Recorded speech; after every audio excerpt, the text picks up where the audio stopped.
Hey all, welcome to TIG. अभी हम लोग निफ्टी का एनालिसिस देखेंगे इस पर डिमांड सप्लाई जोन्स की आने वाले समय में क्या अपॉर्चुनिटीज निफ्टी में बनती हुई दिखाई दे रही हैं और हायर टाइम फ्रेम पर लॉन्ग टर्म का क्या व्यू हम एनालाइज कर सकते हैं with the help of demand and supply zones. जिन लोगों को डिमांड सप्लाई थ्योरी नहीं पता है वो मेरे यूट्यूब चैनल पर जाकर देख सकते हैं, how to trade demand zone and supply zone. मैंने एक वीडियो डाल रखी है, आप उसको देखें, आपको स्ट्रक्चर समझ में आएंगे कि डिमांड जोन सप्लाई जोन क्या होते हैं और कैसे काम करते हैं, कैसे हम उनकी मार्किंग करते हैं। उस वीडियो को देखने के बाद अगर आप इस एनालिसिस को देखेंगे बेटर अंडरस्टैंडिंग आएगी आपको। तो निफ्टी को अगर हम देखें तो लास्ट टाइम जो हमने निफ्टी को डिस्कस किया था वो क्वार्टरली के टाइम फ्रेम पर डिस्कस किया था कि क्वार्टरली के अकॉर्डिंग निफ्टी में भी क्या हो रहा है। क्वार्टरली टाइम फ्रेम के एनालिसिस के अकॉर्डिंग यहाँ पर एक रैली बेस्ड रैली का डिमांड जोन था और इस रैली बेस्ड रैली के डिमांड जोन को अगर हम मार्क कर लें तो इसी डिमांड जोन को टच करने के बाद प्राइस ऊपर की तरफ जा रहा था और अभी ऊपर की तरफ जो क्वार्टरली का सप्लाई जोन फॉर्म हुआ है उस सप्लाई जोन की तरफ निफ्टी भी बढ़ रही है।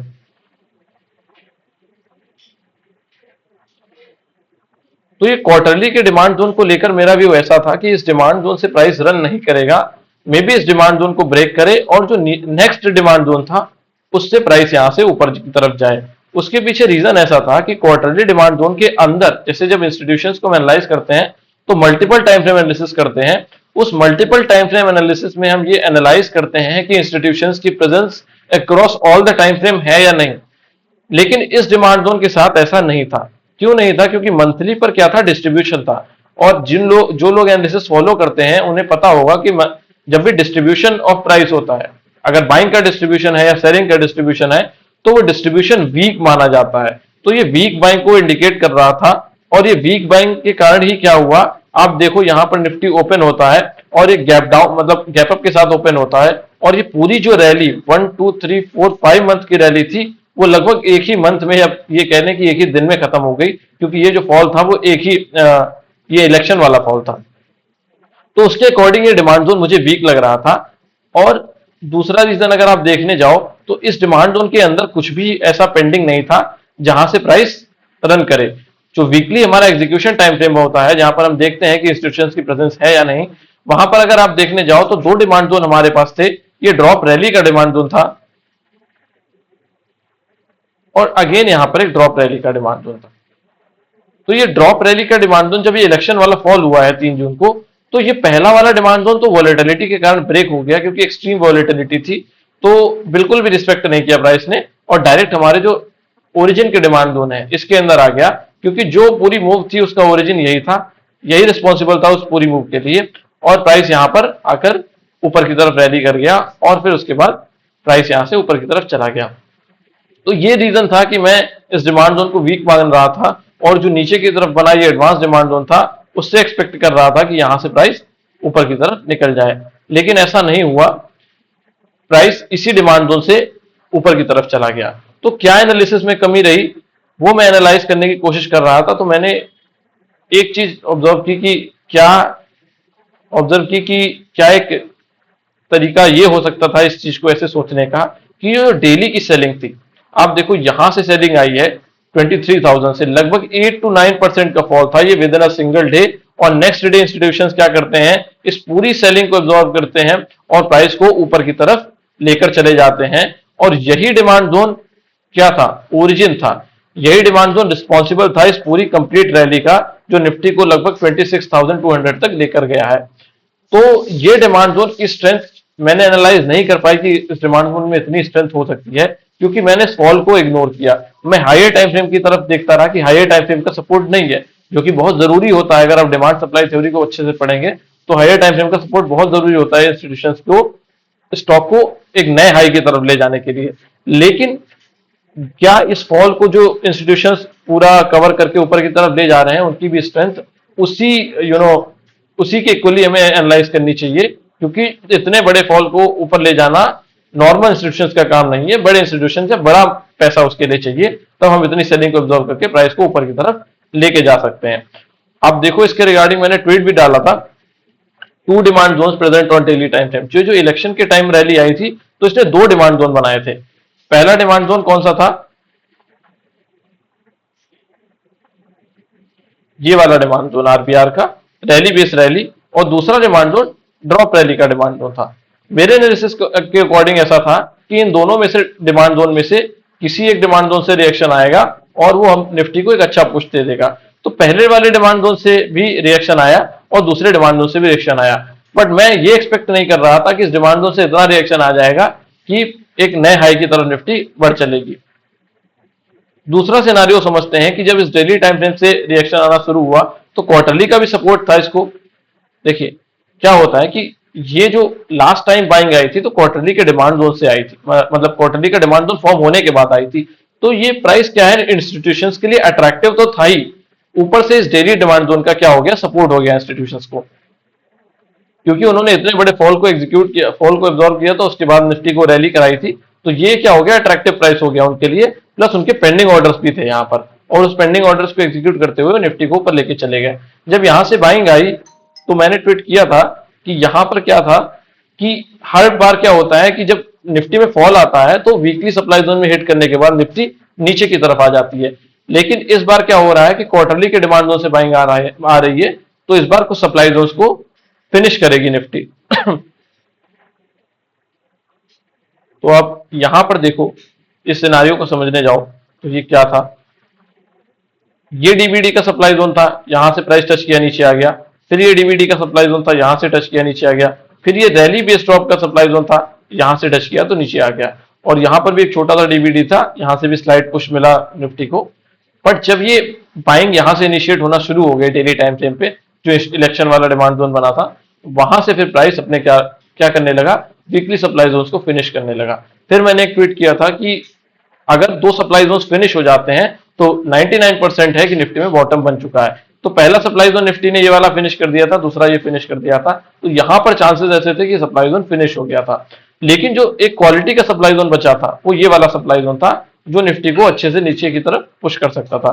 बट इस सप्लाई जोन ने भी अपना स्लाइट रिएक्शन दिया यहां से, और उसके बाद निफ्टी ने वीकली क्लोज दे दी।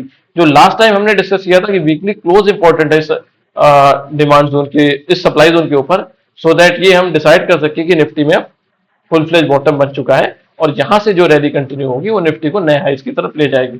लेकिन क्या इतना आसान होने वाला है निफ्टी के लिए, तो वो भी हमने डिस्कस किया था कि क्वार्टरली टाइम फ्रेम पर अगर आप देखो तो क्वार्टरली टाइम फ्रेम पर एक सप्लाई जोन फॉर्म हुआ है, ये वाला सप्लाई जोन रैली ड्रॉप का। तो ये सप्लाई जोन अब उतना स्ट्रांग नहीं है। अगर इस क्वार्टरली डिमांड जोन के कंपैरिजन में लेग आउट के बेसिस पर हम कंपेयर करें तो इसकी लेग आउट ज्यादा स्ट्रांग है, दो लेग आउट है, बट इसमें सिंगल लेग आउट है, और जो दूसरी लेग आउट इन मेकिंग थी वो पूरी मतलब वो पूरी जो फॉल था वो खत्म हो गया था, और ये बेस कैंडल ही बन गई। तो उसमें उतना स्ट्रांग हम कंसीडर नहीं करेंगे, क्योंकि जितनी स्ट्रांग लेग आउट होगी उतना स्ट्रांग सप्लाई जोन या डिमांड जोन होगा। अगर लास्ट टाइम जो क्वार्टरली पर सप्लाई जोन बना था उसकी बात करें तो इसमें मल्टीपल लेग आउट थी, 1 2 3 लेग आउट थी, और इसने प्राइस को एक अच्छे तरीके से नीचे की तरफ पुश कर दिया था। तो ये रैली ड्रॉप बहुत स्ट्रांग था, इसलिए इसने प्राइस को लगभग 2 to 3 इयर्स के लिए साइडवेज कर दिया। लेकिन क्या ये सप्लाई जोन ऐसा कर सकता है, तो नहीं, मे भी उतना स्ट्रांग ना हो, but we can not expect यहां से निफ्टी डायरेक्ट हाई के लिए चली जाएगी। मे बी टाइम करेक्शन में जाए, या फिर यहां से एक फॉल आए जो निफ्टी को लगभग 1000-2000 पॉइंट का ड्रॉप दे दे। और जो नीचे की तरफ आप देखो अगर, तो ये रैली बेस रैली अब बन चुका है डिमांड जोन। एक कंसर्न ऐसा था कि जब निफ्टी ऊपर की तरफ जा रही थी तो एक प्रॉपर डिमांड जोन बना के नहीं गई, ये भी रैली थी, इसमें ड्रॉप दिख रही है, कुछ ग्लिच है। यहां पर ये रैली है, गैप डाउन होने के बाद प्राइस सीधा ग्रीन कैंडल फॉर्म किया, फिर एक गैप के साथ रैली, लेकिन डिमांड जोन कोई फॉर्म नहीं हो रहा था। एक डिमांड जोन जो फॉर्म हुआ था उसको एडवांस डिमांड जोन की कंडीशन कहते हैं, लेकिन ये डिमांड जोन उतने स्ट्रांग नहीं होते जिन पर हम रिलाई कर सके। बट अभी क्या निफ्टी ने किया है, अभी एक रैली बेस रैली फॉर्म कर दिया है। ये रैली, ये 3 बेस कैंडल और रैली, और इसके पास एक अचीवमेंट है, इसने सप्लाई जोन को भी फिनिश किया है, और अगर इस सप्लाई जोन के ऊपर फिनिश क्लोज कर देती है नेक्स्ट वीक में, तो ये डिमांड जोन की स्ट्रेंथ और ज्यादा हो जाएगी। तो जो एक क्वार्टरली से फॉल आएगा, आप समझो, जो निफ्टी ऐसे जाकर ऐसे जाएगी अगर, तो ये क्वार्टरली के सप्लाई जोन से जो फॉल आएगा, ये वीकली का एग्जीक्यूशन है, यहां से जो फॉल आएगा वो मे भी डंप होते हुए इस वीकली डिमांड जोन के अंदर आ जाए, और फिर निफ्टी थोड़े टाइम के लिए यहां पर साइडवेज हो, मे बी 3 मंथ 4 मंथ में इस प्रोसेस में पूरा टाइम लग जाए, और फिर हमें एक नया हाई देखने को मिल सकता है निफ्टी पर।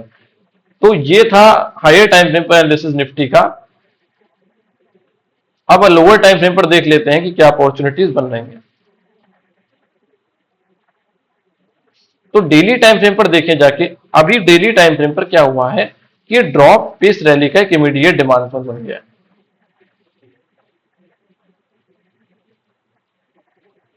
और ऊपर की तरफ देखने जाएं तो ये लाइन से मार्क कर देते हैं, ड्रॉप बेस ड्रॉप का सप्लाई जोन है।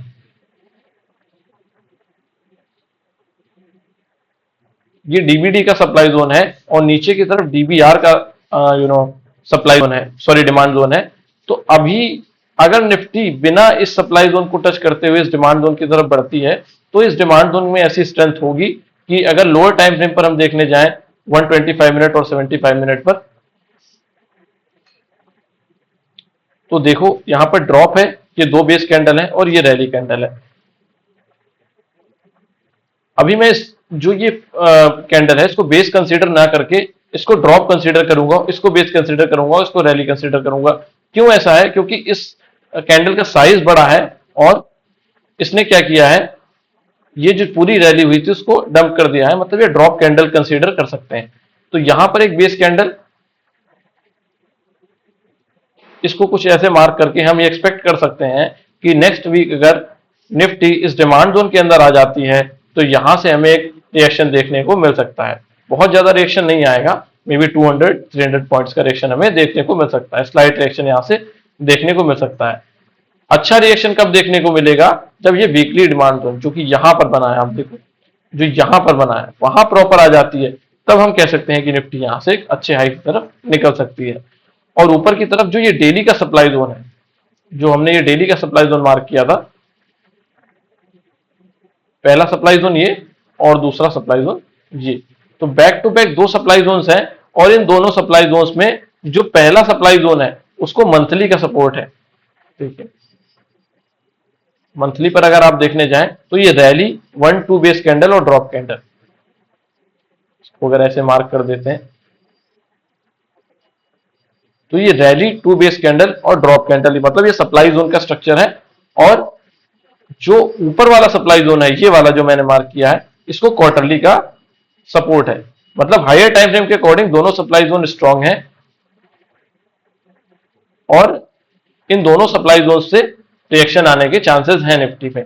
तो वीकली के अकॉर्डिंग हमने देख लिया कि अगर प्राइस इन दोनों सप्लाई जोन्स में से किसी भी सप्लाई जोन को हिट करता है और नीचे की तरफ आता है तो हमारा जो ये वीकली का डिमांड जोन है ये काम कर सकता है निफ्टी को ऊपर ले जाने का। और शॉर्ट टर्म में या लोअर टाइम फ्रेम पे क्या हो सकता है, जो डेली का डिमांड जोन बना है ड्रॉप बेस रैली, अगर इन दोनों में से किसी भी मतलब पहले सप्लाई जोन को अगर बिना हिट किए निफ्टी नॉर्मली इस डिमांड जोन के अंदर आ जाती है, जो कि एग्जीक्यूशन टाइम फ्रेम पर हमने देखा 75 मिनट का, तो यहां से एक हमें स्लाइड रिएक्शन देखने को मिल सकता है शॉर्ट टर्म में। और फिर उसके बाद ये डिमांड जोन ब्रेक भी हो सकता है अगर ऊपर से सेलिंग कंटिन्यू हुई। लेट से यहां पर निफ्टी बिना किसी सप्लाई जोन को टच करते हुए आ गया,